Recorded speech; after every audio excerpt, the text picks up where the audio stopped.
Eu sou Renato Coelho e nesse vídeo eu vou falar sobre o Dockerfile. O que é o Dockerfile? Na grande maioria das vezes eu enxergo que existe uma dificuldade por parte assim, de quem está iniciando de entender o que necessariamente seria esse componente dentro do ambiente Docker. Mas na prática vocês vão ver que é algo relativamente simples. Nessa arte aqui que vocês estão vendo, significa que o Dockerfile ele é um componente para personalizar uma imagem. É como se fosse, fazendo uma analogia, é como se fosse uma receita de bolo, onde é descrito etapa a etapa, da esquerda para a direita e de cima para baixo. Um roteirozinho, uma receita de bolo do que deve ser feito. É por isso que o Dockerfile ele é tão interessante, porque ele é uma representação daquilo que você faria caso você estivesse configurando um servidor na mão. Tipo, você pediu que fosse criada uma máquina virtual e dentro dessa máquina virtual você precisa definir qual é o sistema operacional. Quando você define o que é o sistema operacional, seria exatamente essa representação de tags aqui, que a gente consegue enxergar, por exemplo, que é o passo original aqui, que é exatamente onde você define qual é o seu SO. Logo em seguida você pode dar um apt install, um apt update. Então, por exemplo, você pode executar um conjunto de comandos, que é exatamente o que nós temos aqui. Pode ter uma estrutura que exista uma estrutura de arquivos, de pastas, que você gostaria que fizesse parte da sua imagem.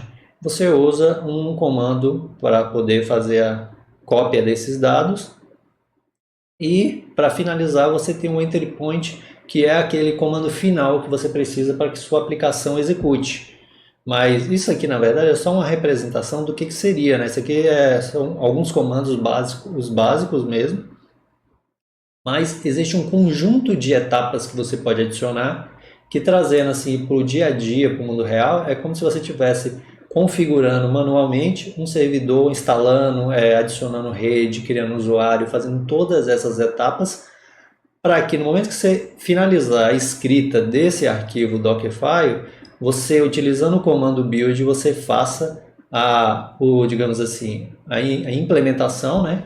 E a partir desse arquivo você cria uma image, que é essa imagem aqui, que você pode armazenar ela localmente, ou você pode mandar ela para um registry público ou privado, mas como é que se diz? Toda imagem construída, a intenção dela é virar um container. Então, por isso que nós temos essa visão aqui de um Dockerfile, que é uma receita de bolo.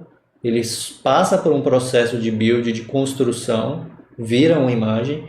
Essa imagem, enquanto ela não for utilizada, ela vai ficar armazenada no registry, que pode ser interno, pode ser externo público ou externo privado, e depois você, a partir dessa imagem, você cria o seu container, o seu conjunto de aplicações, porque uma imagem ela pode ser utilizada a partir de agora para N aplicações.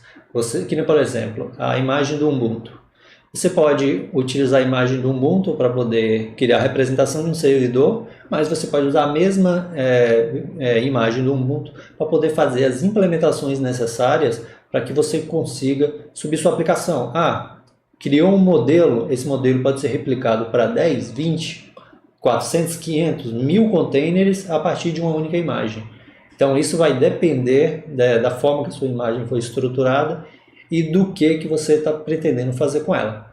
Essa parte aqui é um pouco mais introdutória, digamos assim, e ela vai ser bem prática, pelo menos para você entender como é que é a estruturação de um Dockerfile, que é exatamente isso que eu gostaria aqui de mostrar para vocês, detalhar o que seria efetivamente o Dockerfile, qual é o fluxo de estruturação dele até a chegada na execução de um container.